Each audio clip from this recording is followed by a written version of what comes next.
필세 가족들의 연결 마디, 마디요.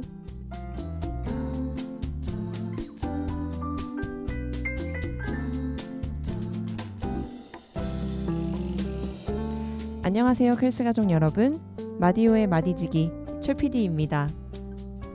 여러분의 긴 기다림 끝에 저희 마디오가 드디어 시즌2로 돌아오게 되었습니다. 기다려주신 여러분 감사드리고요. 시즌2에서도 저희가 다양한 동문들을 모시고 삶의 이야기를 들어보려고 하는데요. 앞으로도 많은 관심 부탁드리겠고요. 마디오에서 초청해 주었으면 하는 사람이 있거나 마디오에게 하고 싶은 말이 있으시다면 카카오톡 플러스 친구에 마디오를 검색하시고 메시지를 보내주세요. 그러면 저희가 빠르게 냉큼 답변을 드리도록 하겠습니다. 그럼 아무것도 묻지도 따지지도 말고 시즌2 첫화 게스트를 바로 모셔보겠습니다. 오늘의 게스트는 DJ 루리루와 윤민몽이 만나봅니다.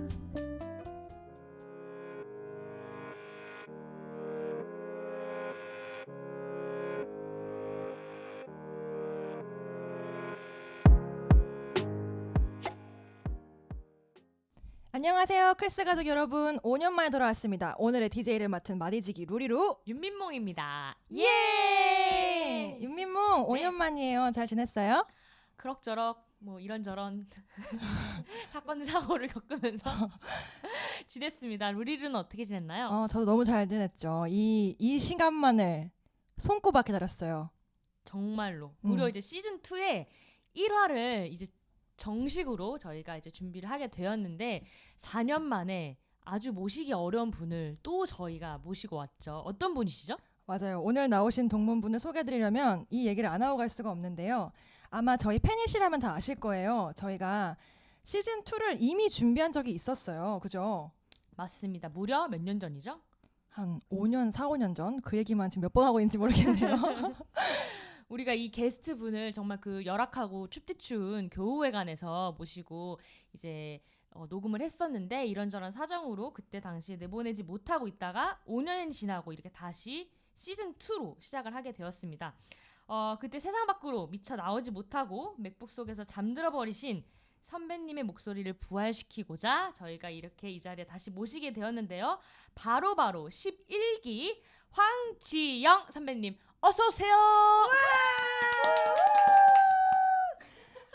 지영조교님 오랜만에 나오신 소감을 듣고 싶은데요. 입이 아프니까 4년 전에 하셨던 자기소개를 한번 먼저 들어보겠습니다. 예스. 네, 안녕하세요. 그래도 저를 아는 분보다는 모르는 분이 많을 것 같아요. 저는 11기에서 수학을 했고 교육을 받았고 그리고 13기 때부터 행정조교를 하고 지금은 재정조교로 있습니다. 네, 저 하는 일은 이제 통신사에서 인공지능 서비스를 기획하고 있고요. 이제 결혼한 지 2달 반이 돼가지고 신혼생활을 달달하게 즐기고 있습니다. 이렇게 4년 전에 이야기 해주셨어요. 근데 딱 지금 목소리 들으니까 그때 감기 걸리셨었던 걸로 제가 기억이 나요. 지영조교님 드디어 저희가 인사를 부탁드리는데 일단 마디오에게 인사 한마디 해주시겠어요? 네, 안녕하세요. 11기 황지영입니다. 반갑습니다. 예. 저희 방금 약 4년 전에 하셨던 자기소개를 같이 들었는데 어떠세요, 감회가? 그러게요. 저 때 감기는 약간 걸렸지만 굉장히 젊었네요. 목소리가 젊네요. 지금이랑 거의 똑같다고 저는 느껴지는데 어디가 더 젊다고 느끼시는지 잘 모르겠는데 저는. 근데 지금 외모도 더 젊어지신 것 같지 않으세요? 맞아요. 훨씬 더 갈수록 영해지시는. 맞아요. 네, 감사합니다. 다음 이야기 하시죠. 근데 이 4년 동안 정말 많은 변화가 있으신 걸로 알고 있어요. 어떤 변화가 일어났는지 최근 근황을 조금 말씀해 주시면 좋을 것 같아요. 네, 제가 클스 조교는 이제 그만두었고요. 회사는 그대로 다니고 있고 결혼한 지 한 4년 만에 아이가 생겨서 지금은 100일 된 아들을 키우고 있습니다. 와, 새삼 엄청 세월이 실감이 나는 게 신혼 2달 차 때 지난번에 오셨었는데 벌써 100일 된 아기까지. 네. 이름이 어떻게 되죠? 이름은 아인입니다. 유아인 할 때 아인. 아인. 네. 아인이에요, 이름이. 알고 있었어요. 알고 있었어요? 아인. 모르는 분들이 처음에는 있으니까요. 농담이라고 생각했거든요. 왜냐하면 남편분께서 아프리카 인사이트라는 네. 단체 대표로 계시는데 그래서 아인이라고 하셔가지고 조큰 줄 알고 하하하 웃었다가 진짜라고 하셔가지고 조금 네, 맑을 아의 어지린입니다. 맑고 와. 어질게 커라 해서 한국말입니다. 네, 한국말이겠지 당연히. 그래서 4년 전에는 저희 조교님으로 참여해 주셨는데 오늘은 아인이 어머니로 네, 그렇게 됐네요. 너무 신기하다. 저희 그리고 당시에는 저희 대정조교님으로 계셨어요. 그죠? 근데 이제 그만두셨다고. 맞아요. 한 네네. 7년 동안 조교로 섬겨주신 걸로 엄청나게 알고 있는데 오랫동안 섬겨주셨죠. 근데 지난번에 저희가 저희끼리는 다루긴 했지만 세상 밖에 공개가 안 됐으니까 어떻게 그 클스 조교 일을 하시게 되셨는지 그 얘기를 한번 다시 들어보면 좋을 것 같아요. 네, 제가 11기 졸업 후에 13기가 시작될 무렵에 교장 선생님의 콜링이 있었어요. 그때는 제가 24살이던 때라 이 어린 나이에 해도 될까? 이런 고민이 많았는데 제가 클스에서 받은 은혜가 너무 많아가지고 부르심에 응답을 했습니다. 와, 아니 얼마나 조교님이 똑부러지시고 그랬으면은 24살을 학생에게 재정조교 맡기는 그러니까요. 게 상당히 이제 쉽지 갓 않잖아요. 뭔가 대학을 졸업한. 그러니까요. 그런 근데 제가 잘 몰라서 그러는데요, 조교님. 재정조교의 역할은 어떤 역할이었어요? 사실 그때는 행정조교로 시작하긴 했는데요. 교육조교가 있었고 저라는 행정조교가 있고 행정간사님이 계셨어요. 그래서 저는 그때 돈 관리를 했습니다. 돈하고 행정관리. 와, 돈 관리. 제일 중요한 거. 그러니까. 아무한테나 맡길 수 그쵸, 없죠. 그 중요한 역할을 상당히 오랜 시간 하셨어요. 원래는 이제 1, 2년 하고 그만두셨을 수도 있을 것 같은데 어떻게 이렇게 오랜 시간 조교 생활을 하게 되셨는지 특별한 계기가 있으셨는지 궁금해요. 네, 저도 이렇게 오래 할 줄 몰랐는데 시간이 흐르다 보니까 벌써 7년이 됐더라고요. 근데 여러 이유가 있는데요. 우선은 제가 클스의 가장 큰 수혜자라고 생각해가지고 그 은혜를 갚아야겠다는 생각이 있었어요. 있는. 우선은 첫 번째로 제가 23살에 11기 교육을 받으면서 왜냐면 너무 어렸으니까 배울 게 너무 많았던 거예요. 그래서 언니 오빠들한테도 많이 배우고 뭐 신앙적이라든지 학문적, 인격적으로 정말 배운 게 많아가지고 또 그때 진로도 바꾸게 됐거든요. 네, 그랬습니다. 그리고 두 번째로는 저의 사랑하는 남편 13기 허성용을 클스에서 만나는 애가 가장 컸고요. 셋째로 계속 할 수 있었던 이유는 교장 선생님과 조교들이랑 일하는 게 재밌고 좋았어요, 사실. 물론 일이다 보니까 힘들 때도 있었지만 저는 전반적으로 너무 재밌었어요. 네, 이상입니다. 되게 1번, 2번 이유 들으면서 진짜 지영 선배님이 너무 인품이 좋으셔서 조교한 거랑 별로 상관없는 것 같아. 딱히 그 이유들이 조교를 맞아, 오래 맞아. 했던 거랑 상관이 아니에요. 없는 이유들인 것 같은데 너무너무 그 인품이 훌륭하시다 이런 아닙니다. 생각이 드네요. 저는 사실 사석에서는 이런 말을 합니다. 클스가 저를 사람으로 만들었다. 진짜 너무 어렸거든요, 제가. 여러 가지로 미성숙했고 근데 많이 컸습니다, 덕분에. 보통 진짜 거칠고 힘든 시간을 겪으면 이런 보통 고백이 나오잖아요. 내가 그걸 통해 사람이 됐다. 맞아. 많은 뜻을 내포하고 있는 것 같아요. 그리고 또 이제 그러면은 사실 재학생으로서의 기억보다 조교로서 활동한 기억이 훨씬 더 길 것 같은데 좀 그렇네. 거기에 희노애락이 많이 담겨 있을 것 같아요. 유난히 좀 좋았던 점이나 아쉬웠던 점이나 좀 이런 게 있었을까요? 네, 아쉬웠던 점은 아무래도 저도 어렸기 때문에 여러모로 정말로 부족한 점이 많았습니다. 지금은 어느 정도 좀 사람이 된 모습을 보시는 거고요. 중간에 부족한 점이 아무래도 많았죠. 그거를 포용해 주시고 또 이해해 주신 교장 선생님이나 뭐 같이 일해 주신 조교님들이나 동문들 그 덕분이라고 생각을 해요. 그리고 좋았던 거는 아까 말씀드린 것처럼 조교들과 스태프들이랑 일하는 게 너무 좋았어요. 왜냐하면 회사에서도 최고의 복지는 일 잘하는 동료잖아요. 근데 우리 조교들이 참 일도 잘하고 정말 똑똑하고 또 클스에 대한 사랑이 많거든요. 왜 웃어요? 너무 좋은 얘기만 약간 가득해가지고. 공익 광고 같아요. 그러니까 지금 듣는 사람들 조교시키려고 또 빅픽처로 지금 지영 그러니까. 선배님이 그러시는 것 같은데 그런가요? 광고성이 다분하냐. 그러면은 덜 공익광고스러운 얘기를 하면 사실 저도 이제 사람인지라 힘들 때가 당연히 있잖아요. 그래서 엄마한테 엄마 나 이제 그만둘 거야 이런 얘기 당연히 했죠. 저도. 근데 저희 엄마 저를 엄하게 키우시거든요. 그래서 너가 뭔데 불평을 하느냐. 그래서 클스 동문들 한 800명 있는데 그 사람들 다 신앙 좋고 똑똑한 사람들인데 너가 조교를 하는 건 너무 감사한 일이다. 그리고 조교를 하고 싶어도 못하는 사람이 있을 텐데 왜 불평을 하느냐. 감사하게 생각해라. 그래가지고 그랬습니다. 와 역시 지영조교님의 어머니다운 네. 말씀이신 것 같아요. 조교님 이 조교 생활을 오래 할 수 있던 비결로 좋은 동료들 많이 말씀해 주셨는데 당시에 어떤 조교님들이랑 같이 하셨는지 샤라웃 한번. 제가 얼마 전에 그 같이 일했던 조교님들이랑 모이려고 리스트업을 해봤더니 한 20명 되더라고요. 근데 그 중에서 제일 기억에 남는 건 아무래도 15기 정혜원 조교입니다. 저의 결혼식 사회를 봐주기도 했는데요. 맞아, 맞아. 너무너무 착하고 너무 일도 잘하고 너무 똑똑하고 음. 제가 약간 친동생처럼 생각해요. 그래서 음. 같이 일한 모든 순간에 저도 그 친구한테 많이 배웠고 진짜 대단한 친구예요. 지금도 사실 엄청 고생하고 있어요. 필드 스터디 준비로. 맞아요. 교무위원으로 네, 교무위원도 하고. 섬기고 계시죠. 네. 우리가 그 귀한 분을 시즌 1 때 초청은 못 해드리고 광고로 저희가 기억나시나요? 저희 광고송을 불러주셨어요.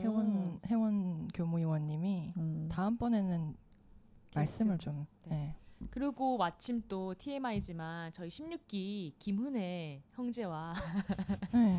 혜원 자매가 부부잖아요. 그쵸. 그래서 이제 어제도 저희가 소규모 줌 미팅을 했었는데 훈혜 형제가 와서 이제 굉장히 결혼 생활 너무 행복하고 기쁘다 이런 얘기를 많이 했었거든요. 은혜롭다는 말을 정말 많이 해요. 훈혜 어머나. 오빠는 결혼 혜원이에 대해서 이야기를 하거나 결혼 생활에 대해 얘기할 때 은혜 가득하다고. 그 친구 닮네요. 훈혜도 너무 좋은 친구고 너무. 혜원이도 너무 좋은 친구고. 아무튼 저희가 지난번에 오셨을 때 조교하면서 힘드시진 않으세요? 이런 질문 되게 많이 했던 것 같아요. 저희가 맞아요. 보기에는 정말 힘들어 보이셨거든요. 그래서 그때는 이렇게 대답을 해주셨는데 한번 같이 들어볼까요? 그동안 이제 지영님께서 조교로 클스를 열심히 섬겨주셨는데 너무 힘들지 않으세요? 뭔가 힘들거나 조교하면서 그런 게 뭐 있었는지 좀 궁금해요.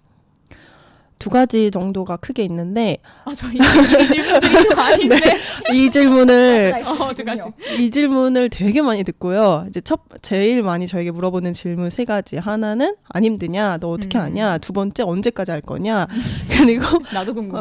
네. 그리고 세 번째 뭐 회사 일은 어떻게 하냐? 뭐 이런 것들을 많이 물어보세요. 그래서 그 제가 대표적으로 이제 두 가지 대답을 해드리면은 우선은 그 제가 13기 행정조교를 할 때부터 느꼈던 건데 교장 선생님께서 생각하시는 클스에 대한 마음이 동문들에게 다 전달되지 않는 게 되게 마음이 쓰여요. 되게 안타깝고 그래서 그 항상 옷 안에 주소록을 놓고 다니시거든요. 그래서 주소록에 보면은 사진도 있고 이름도 있고 다 연락처 있잖아요. 그걸 보면서 매번 기도를 하세요. 근데 이거 뭐 아시는 동문도 있겠지만 그래서 한 100 정도의 마음을 가지고 동문들을 위해서 이런저런 마음을 쓰시고 또 일을 기획하시고 그러면은 이 전달 과정에서 동문들이 받는 거는 한 1 정도의 마음인 것 같아요. 제가 느끼기에는. 그래서 그걸 잘 딜리버리 하는 역할도 조교의 역할이라고 생각을 하지만 이게 시간의 제약이라던가 물리적인 제약 때문에 어쩔 수 없는 것 같아요. 근데 아마 자주 찾아오시는 동문들은 아실 거예요. 교수님께서 얼마나 이 학생들을 사랑하시고 클스를 위해서 마음을 쓰시는지.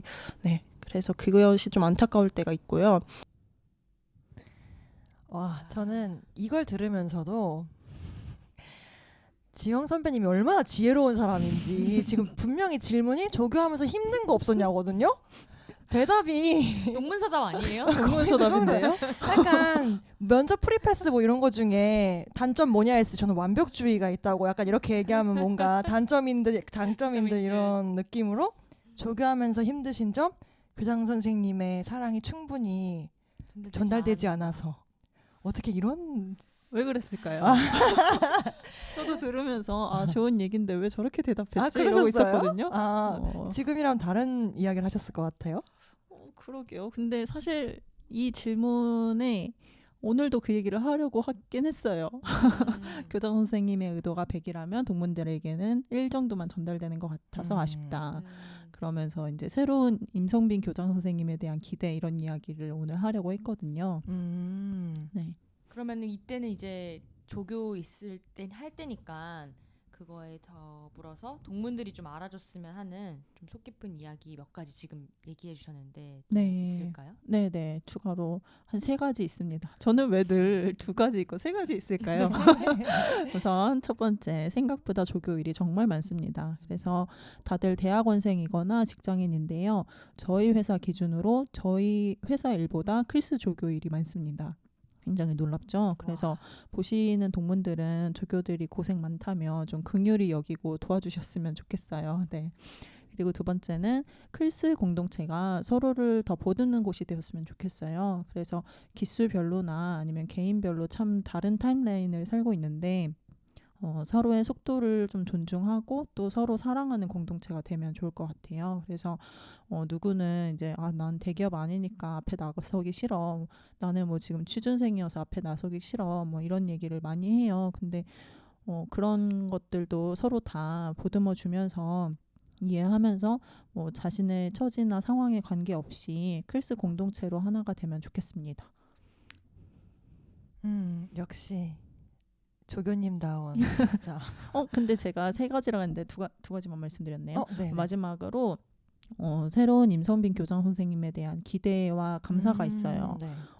여기 계신 분들의 생각도 되게 궁금한데 저는 그냥 무조건 감사하거든요. 왜냐하면 너무 어려운 자리를 맡아주신 것에 대해서 그 자체로 너무 감사하고, 그래서 동문들이 이때 더 모이고 그 결집하면서 그리고 새로운 교장 선생님을 지지하고 이렇게 더 하나가 됐으면 좋겠다, 그런 마음이 있어요. 2분은 혹시? 저는 임성빈 교수님 맞으시죠? 교수님이 됐다는 소식을 듣고 처음 든 생각은 마디오에 모셔야겠다. 맞아요. 더 많은 얘기를 이 자리에서 하고 또 동문들이 들으면은 교수님만의 그런 비전과 또 이런 것들을 우리 클스 공동체에서 또 잘 나눠주실 수 있겠구나 이런 생각을 했거든요. 모실 수 있겠죠? 그럼요. 네.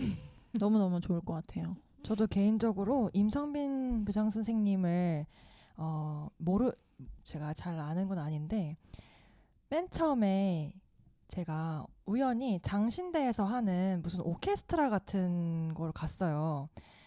근데 주말에 엄청 한적하고 학교에는 아무도 없었고 그 공연만 진행되고 있었던 것 같아요, 그때 당시에. 근데 임성빈 총장님, 당시엔 총장님이셨던 것 같은데 오셔서 기도를 해주시는데 제가 그 기도의 엄청 영성이 제가 느껴지는 거예요. 그래서 누군지도 모르는데 이제 클스랑 연결되어 있는 그런 어떤 연관이 있는지도 몰랐어요. 당시에는. 너무 좋으시다. 기도를 너무 많이 하시는 분이시구나 이런 인상이 있었는데 이번에 이 취임식에서도 기도를 해주시는데 그 말씀도 너무너무 좋았고 기도도 너무 좋고 그리고 또 최근에는 또 누군지는 밝히지 않겠지만 임성빈 총장님 그 비서실에서 일한 어떤 분을 우연히 만났는데 엄청 최측근이잖아요. 사실 되게 가까이 보는 분인데 임성빈 총장님에 대해서 너무너무 존경스러운 분이라고 말씀을 하시더라고요. 그분이. 네.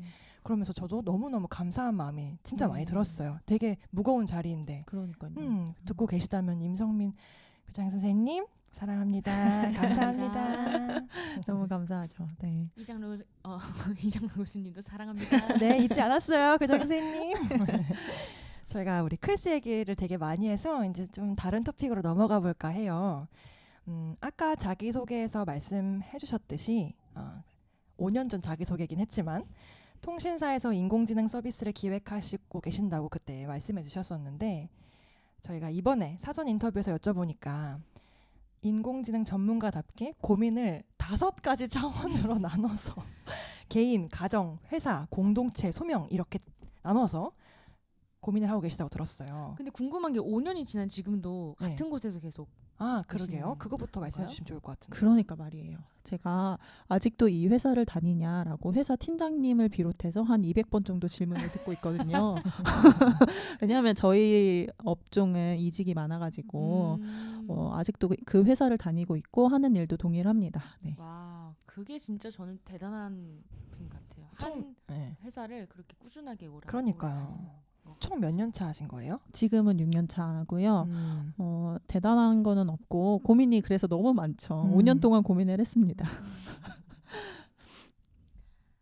다섯 가지 차원으로 이제 고민을 하시는 게 너무 저는 놀라웠어요. 근데 너무 대단하기도 하고 이거에 대해서 조금만 설명해 주실 수 있을까요? 네, 제가 너무 오래된 고민인데 이거를 좀 결론을 내야겠다 싶어서 구체화해가지고 하나씩 분류를 나눠본 거예요. 그래서 소명에 관한 책들을 쌓아놓고 읽다가 이렇게 분류를 해보면 나한테 맞겠다 해서 했는데 예를 들어 첫 번째 개인 같은 경우는 자기 개발, 성장의 욕구가 있어요. 저는 그래서 실력이 쌓인다는 느낌이 저한테는 중요한 거예요. 근데 보통은 회사는 자기 개발하는 곳이 아니다. 뭐 그거는 밖에서 해라 이런 얘기 많이 하지만 저는 회사 안에서도 되게 중요한 사람이었던 거죠. 그래서 이런 식으로 나한테 중요한 포인트들 그리고 나의 현재 상태는 어떤가 이렇게 좀 나눠본 거였어요. 어떻게 근데 그 다섯 개로 나눌 생각을 하셨어요? 너무 놀라운 것 발상인 것 같아. 그런가요? 네. 그랬어요. 그렇게 큰 저기가 없었어요. 네. 그러니까 고민이라는 거는 네. 어쨌든 어떤 질문으로부터 시작되는 거잖아요. 지영조교님한테 그 질문이 뭐였는데요? 이 일이 나한테 잘 맞는 일인가? 이런 질문이었나요? 이거 너무 좋은 질문인데 저는 그냥 일이란 무엇인가. 그래서 내가 회사를 다니는 의미는 무엇인가. 그래서 저는 의미가 중요한 사람이어가지고 그게 해결이 안 되니까 계속 똑같은 고민을 했더라고요. 네. 그래서 의미를 조금 찾아가는 것 같습니까? 네. 그렇습니까? 그래서 아까 루리님이 얘기해 주신 대로 개인, 가정, 회사, 공동체, 소명 이렇게 나누었을 때 어떤 건 상에 해당하고 어떤 건 중에 해당하고 그랬어요. 근데 사실 회사를 다니면서 5가지가 모두 완벽할 수는 없다는 게 저의 결론이거든요. 그리고 또 지금은 육아도 하고 있으니까 지금은 어떤 것에 집중을 해야겠다. 그리고 어떤 것은 다소 좀 밀려나야겠다라고 이 5개의 우선순위를 정했어요. 그래서 그 우선순위에 따라서 저의 에너지와 방향을 설정을 했더니 마음이 한결 편해지더라고요. 근데 이거는 좀 사람마다 상황이 너무 다르니까 제가 어떻게 했다라고 하는 게 큰 도움이 안 될 것 같아요. 조심스럽기도 하고요.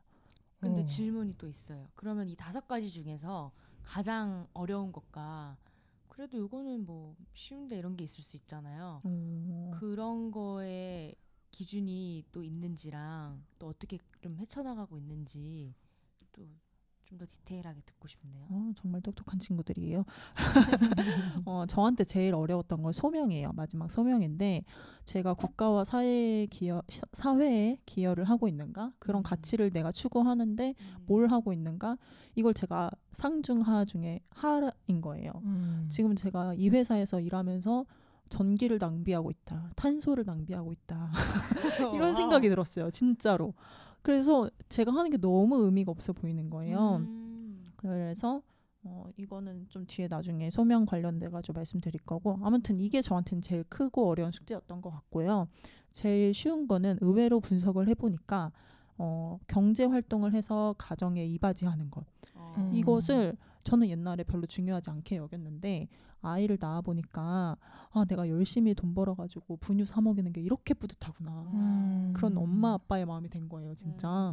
그래서 내가 이런 말 해도 되나요? 존버해서 이 회사를 다니길 너무 잘했다. 나는 이 돈 벌어서 뭐 하냐 이랬는데 이런 의미가 있구나. 그래서 감사하더라고요. 와.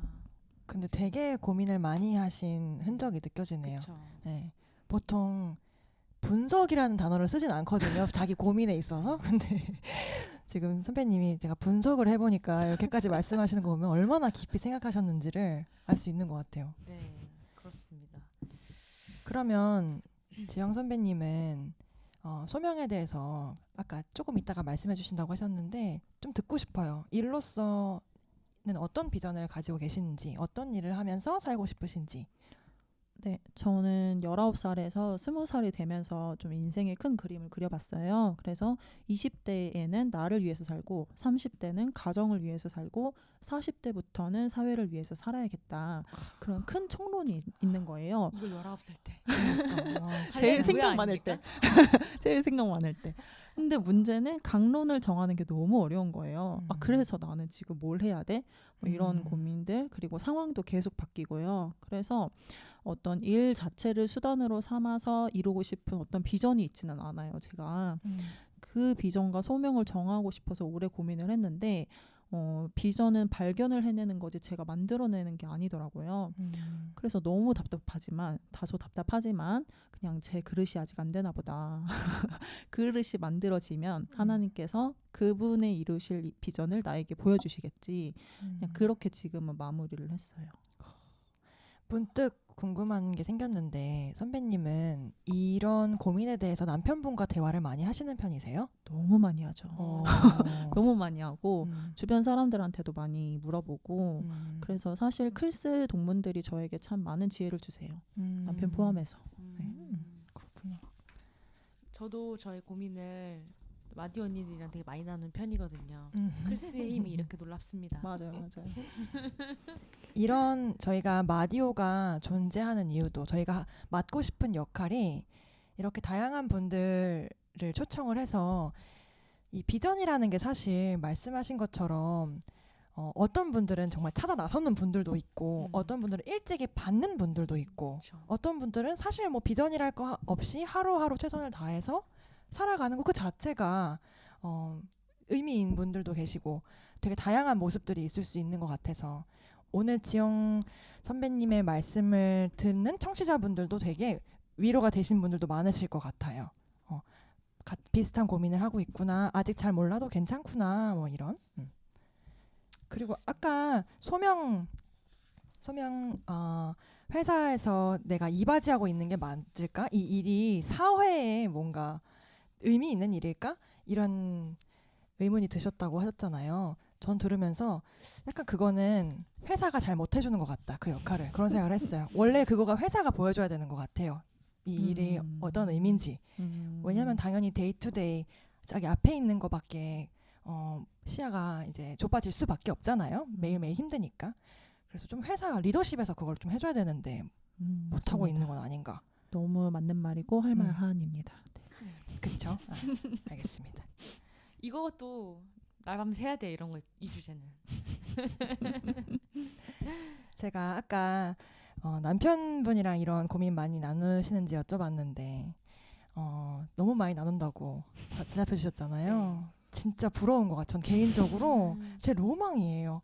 남편이랑 이렇게 자기 전에 포인트는 자기 전에 이렇게 한 침대에 누워서 저 그거 너무 하고 싶어요.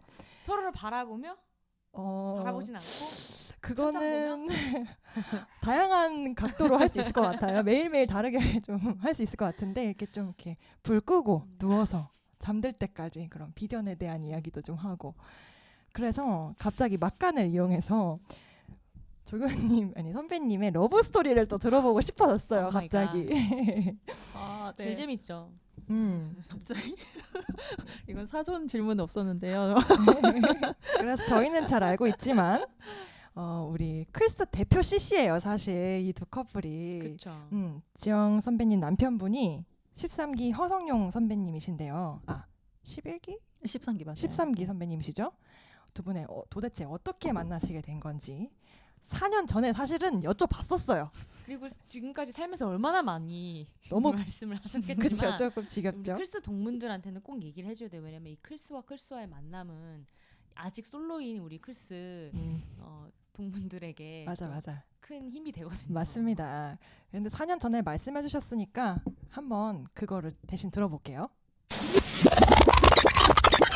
네, 제가 좀 진지한 사람이라 이게 참 재밌을지 잘 모르겠어요. 근데 네, 저의 캐릭터를 아는 분들은 이해하시리라 믿고 왜 이 사람이 저에게 의미가 있었냐면은 저희는 필드 스터디에서 친해졌는데요.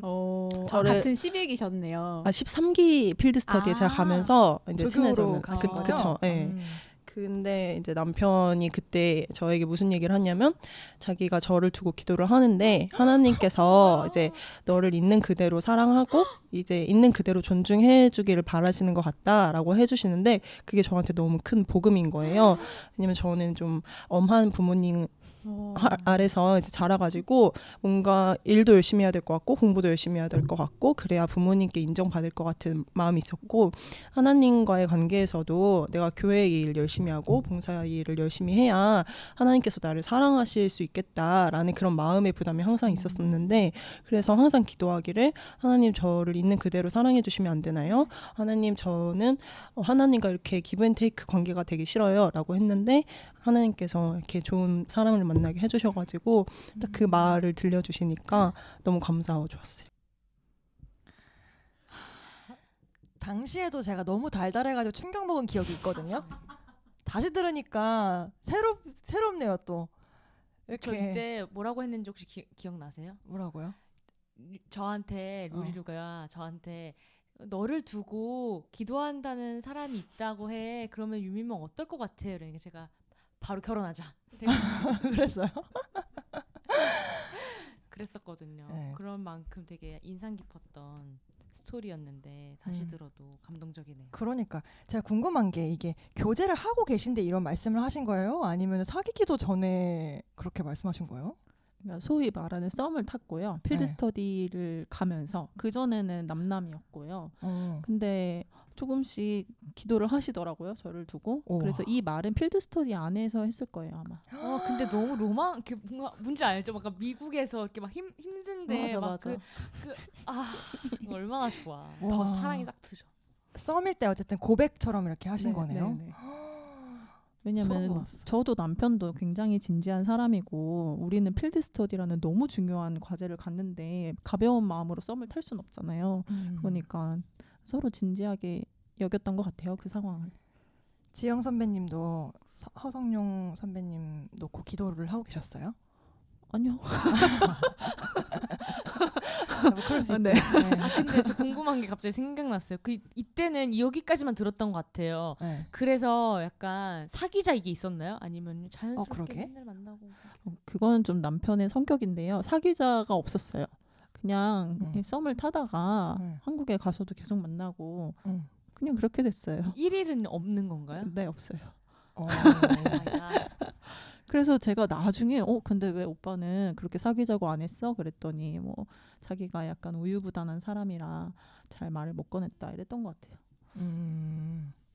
결혼하자는 갑자기? 결혼하자고 말한 거 맞죠? 그러게. 나 궁금해 갑자기.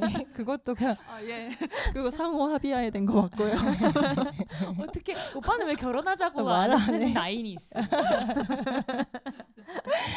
그러니까요. 어떻게 이렇게 청춘들이 필드 스터디 때 만나가지고 시간이 그러니까요. 흘러 상상만 해도 설레. 지금은 또 이제 아이니의 어머니 아버지가 되신 거잖아요. 지금 너무 신기해. 아이고야. 어쨌든 우리 너무 축하드릴 일이죠. 박수 한번 치고 갈까요? 박수. 아이고 감사합니다. 너무너무 축하드려요. 감사합니다. 얼마나 행복하세요? 너무 좋죠. 네. 1에서 100으로 따지면 1에서 100을 따지면 100이에요. 오. 아니 안 그래도 지난번에 이 취임식 때 지영 선배님 만났는데 지영 조교님 너무 오랜만이에요. 그리고 너무 축하드려요 라고 하자마자 핸드폰을 꺼내시면서 제가 사진 좀 보여드려도 될까요? 그게 되죠. 1, 2 너무 귀엽죠? 너무 귀엽죠? 끝! 하고 이제 그 Z 플립을 탁 닫으셨어. 너무나 인공지능 같은 거. 혼자 마무리를 하신 게 너무 재밌었어.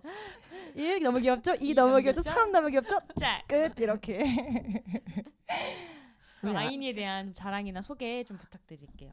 너무 표현을 재밌게 해주셨는데 아니 아기 자랑을 하고 싶은데 못하니까 그리고 너무 길게 하면 민폐잖아요. 그래서 그렇게 했고요. 네 이제 뭐 100일이 지났고 튼튼하게 잘 크고 있는 아들입니다. 네. 근데 진짜 귀여워요. 애기들은 다 귀여운 것 같아요. 네. 그래서 제가 좀 어렵게 아이를 가져서 마음고생하던 기간이 좀 많았고 그리고 동문들 중에도 사실 난임이나 불임으로 기도하시는 분들이 많아서 이 주제는 조금 부담스럽고 조심스럽기는 해요. 그렇지만 사전에 이야기를 해보니 좀 저와 비슷한 고민을 하는 클세 또래들에게 좀 작은 힌트가 되어줄 수 있을 것 같아서 이 육아에 대한 세션에 대해서 용기 내서 대답을 하게 됐어요. 그래서 각자 형편과 상황이 다르니까 지혜로운 클스 동문들이 저의 이야기를 어느 정도 필터링하면서 들어주실 수 있을 거라 생각합니다. 지혜로우신. 진짜 지혜로우신 것 같아. 그러면은 이 육아에 대해서 조금 더 얘기를 나눠보면은 좋을 것 같아요. 그렇죠? 어떻게? 얘기하고 싶은 거 아니었어요? 제가 그러면 질문 드려볼게요. 좀 네네네. 여쭤보고 싶은 게 별로 없는 것 같은데 지금 우리 DJ 윤민몽은 지금 박사 생활하느라 정신이 없어요. 사실 요가고 뭐고 사실. 너무 관심 많아요. 그래요? 그래서 저도 아기를 빨리 낳고 싶거든요. 아 그래요? 그럼 제가 질문 드려볼게요. 제가 알기로는 지영 선배님께서 임신, 출산, 육아 이런 거에 대한 고민이 되게 많으셨던 걸로 알고 있어요. 근데 출산 후에는 생각보다 너무너무 행복하고 잘 지내고 계신다고 소식을 들었는데 어떠셨는지, 실제로 어떤 고민을 하셨고 실제로는 어땠는지 궁금해요. 네, 저는 돌다리도 100번쯤 두들기고도 고민을 할 만큼 좀 신중한 성격이에요. 그리고 또 엄청난 계획형이기도 하고요. 그래서 다들 임신, 출산, 육아가 힘들다는데 저희는 또 양가 부모님이 아이를 봐줄 상황이 아니었거든요. 그래서 진짜 걱정이 많았어요. 그래서 육아 서적을 한 20-30권을 읽었고요. 육아 웹툰도 대여섯 개 보고 또 주변 이야기를 좀 많이 들었어요. 그래서 특히 클스의 윙크 선배님들 계시잖아요.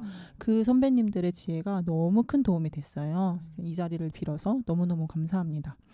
그래서 이 이야기는 사실 정말로 노트 한 권을 제가 만들 만큼 할 얘기가 너무 많은데 요약을 하자면 2가지 정도, 또 2가지인데 가 돼요. 첫 번째는 우리를 지으신 하나님께서 우리를 가장 잘 아시고 우리의 가정에 가장 좋은 상황과 타이밍을 아시는 것 같아요. 제가 결혼 직후에 아이가 생겼다가 유산을 했었는데 지금은 결혼 4년 차에 아이를 낳았거든요. 그런데 저의 성격상 만약 그때 그 아이를 낳았다면 너무 힘들었을 것 같아요. 왜냐하면 인격적으로도 미성숙했고 여러 상황이 좀 불안정했었거든요. 그래서 그 배경을 다 말할 수는 없는데 지금 아이를 낳게 돼서 정말로 다행이고 감사한 마음뿐입니다. 그래서 참 조심스럽지만 기도하시는 동문들에게 하나님의 때에 가장 큰 기쁨과 은혜가 있으시기를 간절히 기도합니다. 아 갑자기 이렇게 막 성령의 은혜를 받는 너무 진지해졌어. 아니 너무 필요한 말이고 너무 좋은 말인데 네. 역시나 또 한번 생각해 보니까 네. 저희가 4년 전 마디오 그 세상에 공개되지 않았던 그 녹화를 하는 날에 저희도 처음 들었던 것 같아요. 지영 선배님의 유산 소식을 되게 그때도 어렵게 말씀해 주셨었는데 조심스럽게 이렇게 4-5년이 지난 지금은 이렇게 건강한 출산을 하셔가지고 행복하게 지내시는 거 보니까 뭔가 하나님의 때가 있으시고 그러니까요. 계획이 있으시다. 그래서 느끼게 됩니다. 들으시는 분들 중에서도 아까 선배님이 말씀하신 것처럼 이제 그런 용기 같은 거를 좀 얻으셨으면 좋겠다는, 지금 너무너무 어려운 상황이신 분들도 많겠지만 이제 4년 전에 지영 조교님은 모르셨을 테니까 이런 또 축복이 그렇죠. 있을 거라는 걸 모르셨을 테니까. 네.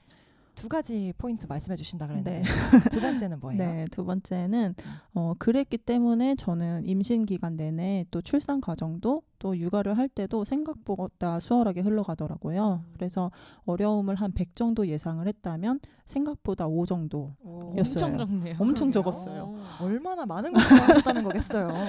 육아가 쉬운 게 아닌데. 네. 그러니까요. 근데 이거는 제가 사회생활을 했었던 연륜이 있기도 하고요.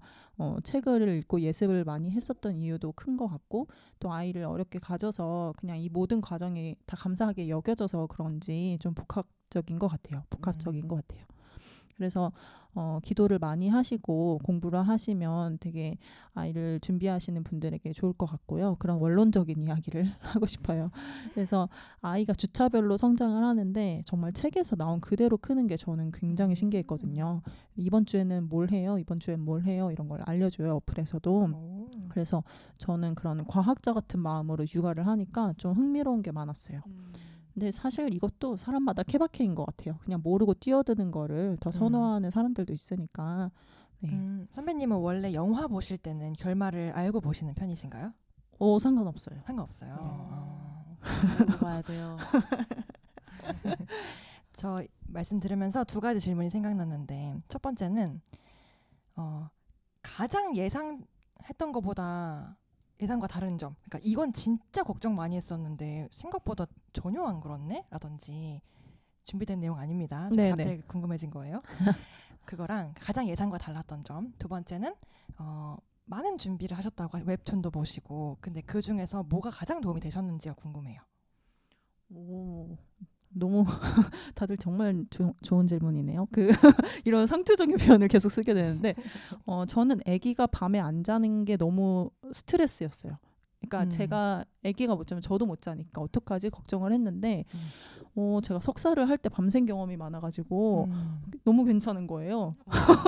그래서 그 힘들었던 석사 생활에 비하면 내가 선택한 내가 사랑하는 아들이 밤에 좀 울고 좀 보채도 너무 괜찮더라고요. 그래서 진짜 의외였어요. 진짜 TMI인데 죄송한데 제가 어저께 대장 내시경을 했거든요. 진짜 너무 TMI죠. 네. 얘기하고 싶어 그래도. 그래서 해주세요. 네. 저는 미혼이지만 너무너무 아기를 낳고 싶어요. 저는 꼭 4명을 낳고 싶거든요. 근데 어저께 대장증후군이 아니라 대장 내시경을 했으니까 그 전날 밤에 이제 약 먹고 거의 밤을 새다시피 했어야 될 거잖아요. 너무너무 밤새는 게 싫은 거예요. 저는 정확하게 나는 아기를 낳을 수 있을까? 난 이렇게 단 하루 잠 못 자는 것도 이렇게 힘든데 정반대의 걱정을. 저는 반대로 이런 생각을 했어요. 석사 생활이 너무 힘들었기 때문에 네. 이것쯤이야 내 아들 못 자는 거 좀 괜찮다고 하셨잖아요. 저는 회사 생활이 너무 힘들었기 때문에 상대적으로 석사 생활이 너무 괜찮은 거예요. 회사에 비하면은 회사에서 소리 지르는 사람 그런 거 없고 그냥 공부하고 싶은 거 하고 그런 게 너무 괜찮았거든요. 그러니까 그 전에 어떤 경험을 했느냐가 과거 경험이 상당히 중요하구나 역시나. 너무 재밌네요. 그런 네. 생각이 들어요. 하여튼 그리고 가장 도움 되셨던 것도 궁금해요. 도움이 되었던 거는 네네. 참고로 저희 아들은 생각보다 잘 잡니다. 그래서 한 달 차가 되니까 이미 한 5시간 통잠을 자요. 지금은 10시간을 자고. 그래서 우와. 그렇게 걱정할 정도는 아니었구나를 느끼고 있고요. 이건 정말 케바케겠네요. 정말 그쵸? 케바케예요. 아이마다 사실은. 다르니까. 네. 그런데 도움이 됐던 거는 저희는 뒤에 나오겠지만 이제 베이비시터를 쓰기로 결정을 했거든요. 양가 부모님이 아이를 봐주실 상황도 아니고 하니까. 그래서 너무 큰 도움이 됐어요. 왜냐하면 밤에 좀 잠을 못 자도 낮에 자면 되고 그러니까. 네. 베이비시터. 많은 분들이 죄책감 같은 거 갖고 계시는 것 같은데 그럴 필요 없는 것 같아요. 그죠? 맞아요. 네. 그러면 이제 아무래도 우리 크리스 안에서도 출산을 계획하거나 출산을 생각하지만 좀 두려움이 많은 여성 동문들이 계실 것 같아요. 그런 분들에게 좀 전해주고 싶은 이야기가 있다면 어떤 게 있을까요? 네, 왜 두려움이 있을까? 그것부터 생각을 해보시면 좋을 것 같아요. 이거는 사람마다 각 상황이 너무 달라서 사실 일반화하기 어렵잖아요. 근데 저는 사람일까 상황일까라는 책을 좋아하는데요. 그건 우리가 나약한 사람이라서가 아니라 여러 상황이 맞물리니까 두려움이 생기는 것 같아요. 그래서 그 두려움의 근원을 하나씩 리스트업을 하고 그걸 어떻게 해결할까 남편이나 주위 사람들이랑 이야기를 하면서 지혜를 찾아보면 좋겠어요. 예를 들면 아까 얘기한 대로 저는 이 100일까지 신생아 육아에 대한 두려움이 너무 많았는데 내가 이 작은 생명체를 떨어뜨리지 않고 안전하게 잘 키울 수 있을까? 그런 소심한 두려움부터 애가 밤에 잠을 안 자면 어떡하지? 뭐 그러다가 부부가 스트레스 받아서 싸운다는데 어떡하지? 내가 이것 때문에 남편과 사이가 틀어지면 어떡하지? 내가 산후 우울증이 너무 심하면 어떡하지? 뭐 이런저런 걱정들이 진짜 한 100가지가 됐어요. 그래서 저희의 결론은 베이비시터를 쓰자는 거였어요. 근데 아마 여기서 듣고 계시는 분들이 하실 말씀이 많을 거예요. 아마 아까 얘기한 대로 애는 엄마가 키워야지 뭐 아니면 그 돈을 다 어떻게 감당하냐. 근데 저희 부부도 그런 고민을 안 한 게 아니에요. 그래서 각자의 상황, 부부들의 상황이 너무 다르니까 사실 이건 너무 조심스러워요. 그래서 정답이 없고 그냥 두 부부가 아니라 부부 2명이 가치관이 잘 맞으면 되는 것 같아요. 근데 사실 육아라는 게 앞으로도 계속 그런 것 같거든요. 그래서 남들은 어떻게 한다는데 뭐 이 시기에 뭘 한다는데 그런 공포 마케팅이 너무 많잖아요. 그래서 다른 사람들은 그들의 인생이고 우리는 우리의 인생이니까 그냥 부부가 많은 대화를 하고 육아관이나 가치관을 정립해 가는 게 중요하다고 생각을 해요. 왜 웃어요? 지금 갑자기 저희 정민 PD님께서 이 진지한 얘기를 하는데 빵 터지셔가지고 왜지? 뭐죠? 왜 우시는 건지 모르겠는데 분위기 전환용인가요? 배에서 꼬르륵 소리 나셔서 그런 것 같아요. 아. 계속 하시면 된다고 합니다. 네네, 알겠어요. 죄송해요. 그래서 다시 돌아와서 마무리를 하면 저는 이 두려움 리스트가 100가지가 있는데 이걸 다 적어놨어요. 그래서 이거를 하나하나 어떻게 할까 답을 적어본 거예요. 정말로. 근데 어떻게 100가지를 다 해결을 하겠어요. 그러니까 한 70%쯤 해결이 되니까 우리가 잘 할 수 있겠다. 그런 마음이 들었어요. 그래서 이거는 좀 너무 개인적인 리스트라 궁금하신 분들은 나중에 카톡 주세요. 두려움에 관한 걸 100가지를 쓰는 것 자체가 너무 놀랍지 않나요? 윤민몽과 루리루랑은 너무 다른 분이셔가지고 우리 선배님은 네. 놀랍다 진짜. 너무 생각이 많아서 그런 것 같아요. 놀랍습니다. 그리고 그- 그걸 또 다 헤쳐 나가시는 모습이 또 멋있고. 맞아요. 그런 생각이 들었어요. 그냥 제 추측인데 말씀하신 것 중에 이 남편분과의 어떤 팀워크, 다른 사람들이 어떻게 살고 있는지랑 상관없이 우리는 우리 스타일대로, 우리 가치관대로 이러게 되게 큰 부분이었던 것 같은데 어쩌면은 바로 임신하시지 않으시고 둘이서 오롯이 많은 시간을 보내실 수 있었던 거잖아요. 아이가 생길 때까지. 그런 것도 되게 좋은 작용을 한 것이 아닐까 이런 생각도 들었어요. 너무 그래요. 너무 그렇고. 음. 근데 사실 결과론적인 거라서 그쵸, 이거를 이제 뭐 함부로 얘기하기는 어렵지만 저는 그런 고백을 남편한테 많이 했어요. 그래서 우리가 루리 말대로 이런 이야기를 할 수 있는 시간이 많았어서 참 감사하다.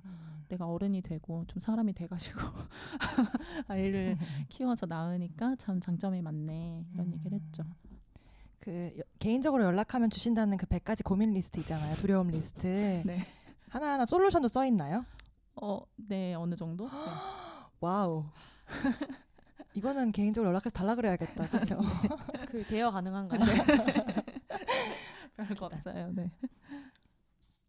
자, 이제 안타깝게도 슬슬 마무리가 거의 돼가고 있는 이 시간 저만 아쉽나요?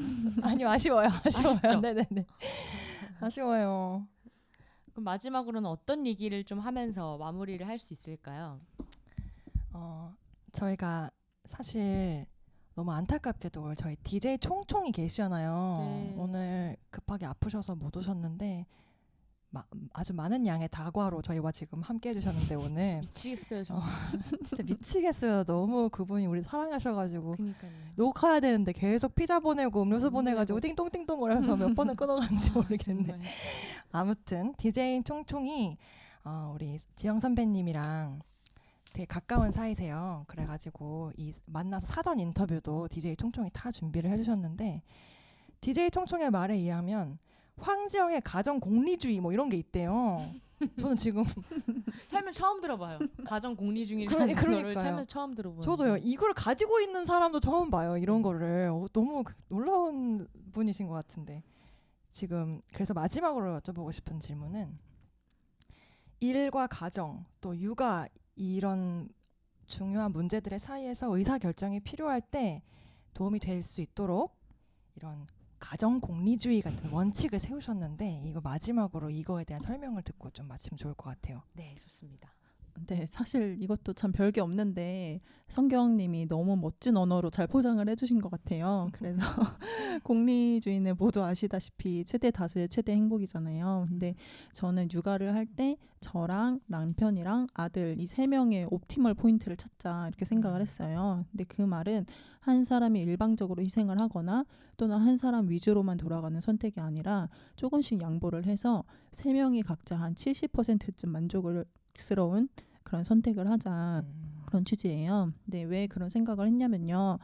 아이를 낳는다는 선택은 결국 우리가 더 행복하자고 하는 것이잖아요.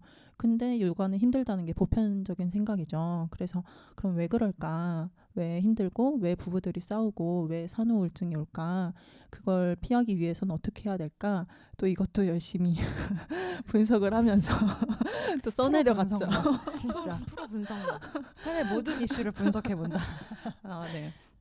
그래서 뭐 여러 가지 이유가 있겠지만 저로서는 예를 들면 여성으로서 일도 하고 아이도 키우고 싶은데 회사에서는 가장 퍼포먼스를 내야 되는 30대 초반 중반에 임신, 출산, 육아로 인해서 경력이 단절이 된다는 기가 막힌 타이밍 이런 게 좀 문제였어요. 근데 또 그 과정에서 나를 잃어버리고 엄마로서만 기능을 한다는 불편함 또는 아이한테 100% 최선을 다하지 못한다는 죄책감 이런 게 주로 문제더라고요. 그래서 예를 들어 10만 원이 있는데 아이한테 장난감을 사줄 것이냐 아니면 내 옷을 살 것이냐 이런 선택이 앞으로 계속 펼쳐지는데 그때마다 뭘 선택해도 다 미안하거나 다 힘들다는 감정에서 헤어나오지 못하는 것 같더라고요. 그래서 부정적인 감정이 서로한테 계속 쌓이는 거죠. 그래서 저는 그러지 말고 5만 원짜리 장난감을 사고 5만 원짜리 내 옷을 사자. 아니면 한 번은 아이 장난감을 사고 한 번은 내 옷을 사자. 이런 식으로 모두가 조금씩 양보를 해서 다 같이 웬만하면 행복한 그런 선택을 하자. 이건 진짜 단순한 예시예요. 제가 진짜 그런다는 거 아니고. 네, 그런 겁니다. 근데 갑자기 그냥 뜬금없는 유머인데 아이니는 그렇게 얘기 안 했잖아요. 그렇죠. 저는 5만 원짜리 장난감, 엄마는 5만 원짜리 옷 사는 거 저도 찬성입니다. 라고 얘기는 안 했잖아. 귀엽네요. 네. 그렇게 생각이 됐습니다. 웃고 넘어갈게요. 근데 되게 아이니의 발언권은 아직은 없지만 제가 아이니라면 나쁘지 않은 것 나쁘지 같아요. 않죠. 왜냐면 저는 약간 회피형 기질이 있는데 저는 엄마가 불행하면서까지 나를 행복하게 만들어주면 너무 부담스러울 것 같거든요. 그렇죠. 그래서 나는 엄마가 지혜롭게 엄마 5만 원짜리 옷 사고 나 5만 원짜리 장난감 사주면 너무 좋을 것 같은데. 네. 그거 중요한 것 같아요. 엄마의 행복도. 맞아요. 되게 지혜로운 것 같다고 생각했어요. 좀 실질적인 그럼 예시 좀 들어주세요. 이게 실질적인 예시가 아니라고 하셔가지고.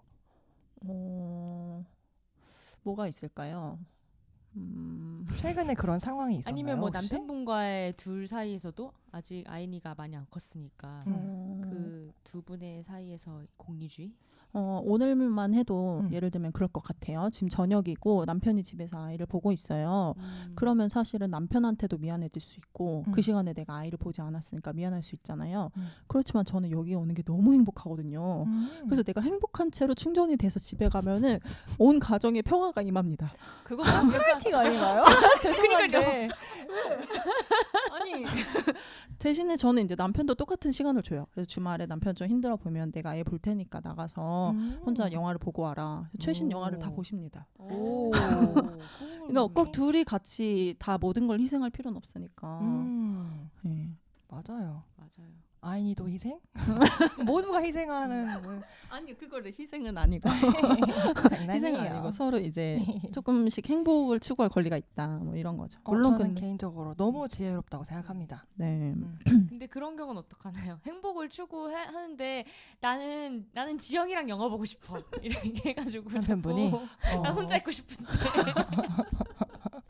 그래서 남편이 있지. 같이 하자 그러는 거야. 실제로 그렇고요. 아. 너무 정확하다. 그렇죠. 그럼 그렇다니까요. 너무 달달해요 여기 부부. 아니, 그럼 이제 한 번은 남편 원하는 대로 해드리고 한 번은 제가 원하는 대로 혼자 있는 거죠. 현명하게 나중에 아이니가 한 5살 정도 발언권이 생기면은 그때 초청해서 아이니의 이야기도 들어보는 걸로 네. 어떤지. 오늘 후딱 가요? 우리 지금 그러니까요. 오랜만에 하는 것처럼. 그렇네. 아이니 오늘 후딱 가. 금방 말해가지고 이제 그러겠다. 얘기한다니까요. 너네 엄마가 공평하게 이렇게 똑같이 희생하고 그런다는데 동의가 되냐 이런 것도 물어보고. 너무 재밌겠다. 기대된다. 너무 그러니까. 재밌겠다. 벌써 기대돼. 그러니까. 아 정말 이렇게 해서 우리가 이제 얘기를 해봤는데 조금 더 해주실 얘기가 있을까요? 그러게요. 더 나눠주고 싶은 얘기 있으면 해주세요. 네. 시간이 되면은 할 얘기가 하나 있었는데 우리 정민님께서 하라고 하십니다. 정말 저는 계획형이고 뭐 리스트업하는 걸 너무 좋아해서 육아를 하면서 육아 10계명을 또 세웠어요. 육아 10개면 웬일이야. 근데 저는 뭐든 시작하면 이렇게 마음 세팅을 해놓는 게 너무 중요하더라고요. 그러니까 원칙을 세워놓고 그렇게 해야 마음이 안 흔들리는 타입이라. 물론 그렇게 안 하고도 마음이 흔들리지 않는 굳건한 마음을 가진 분들 너무 존경하고요. 저는 흔들리기 쉬운 사람이라. 그런데 아무튼 이 10계명의 1번이 뭐냐면, 저는 아이를 낳은 것만으로도 큰 일을 했으니 쓸데없는 죄책감을 가지지 말자라고 적어놨어요. 진짜 너무 많이 말. 왜 엄마들은 왜 그렇게 아이들한테 미안한 게 많은지 모르겠어요. 근데 뭐 일반화하기는 어렵지만 아빠들은 그런 말 잘 안 하시더라고요. 그래서 제가 남자라면 한번 생각을 해봤어요. 근데 제가 아빠라면 너무 좋은 아빠인 거예요.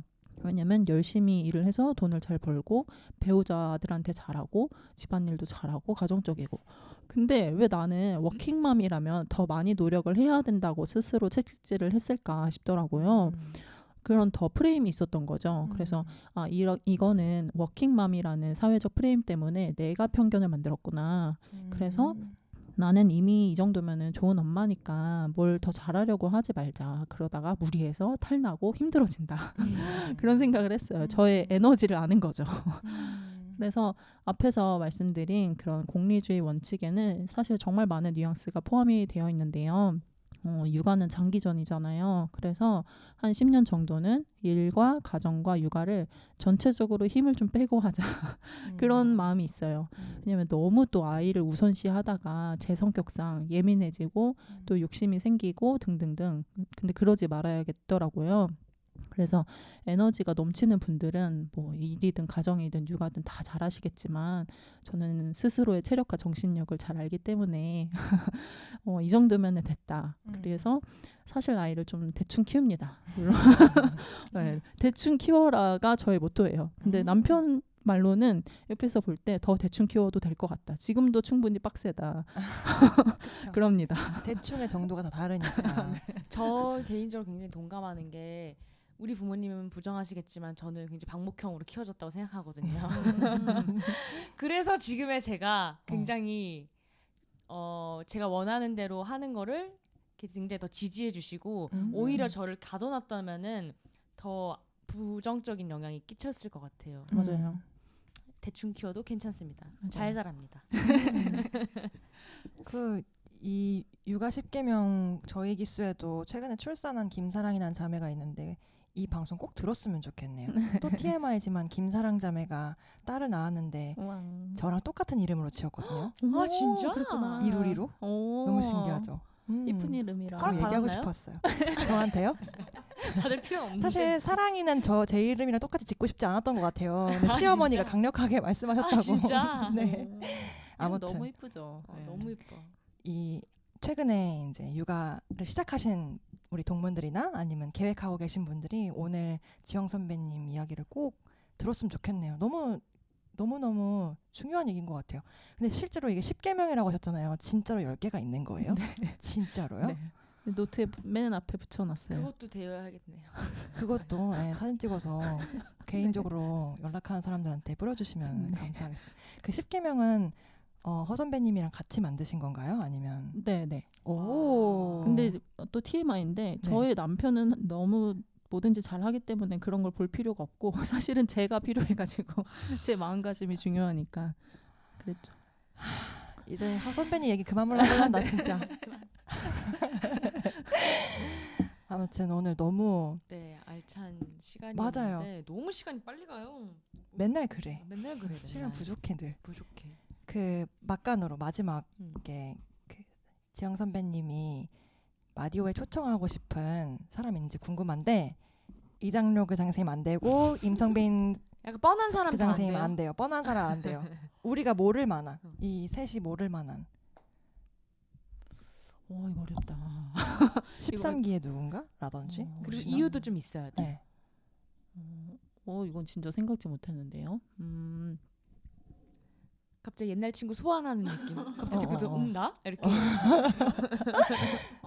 그러면은 특정 인물은 아니고 그들의 이야기를 들으면 좋겠다 싶었던 게 있는데 15기에 부부 4쌍이 정기적으로 모임을 한대요. 우와. 제가 듣기로는. 그래서 어. 15기에 이보미와 이재상 님이 커플인데 그 두 분을 중심으로 클스가 아닌 부부들도 그러니까 저 뭐냐 뭐 15기 자매와 클스 아닌 형제 이렇게 부부가 있잖아요. 그 네 커플이 서로 각자의 집을 방문하면서 이렇게 뭐냐 교제를 한대요. 우와. 너무 부럽고 너무 좋더라고요. 진짜 너무 그래서 귀하다. 사실 클스 안에 그런 가정 공동체 같은 느낌이 있는 게 참 좋고 어떻게 그걸 할 수 있었는지 왜냐면 듣기로는 이재상님이 되게 진취적으로 열심히 준비를 해주셔서 가능했다고 들었거든요. 그래서 그의 리더십과 준비 팁과 뭐 이런 것들을 들으면 좋지 않을까 싶습니다.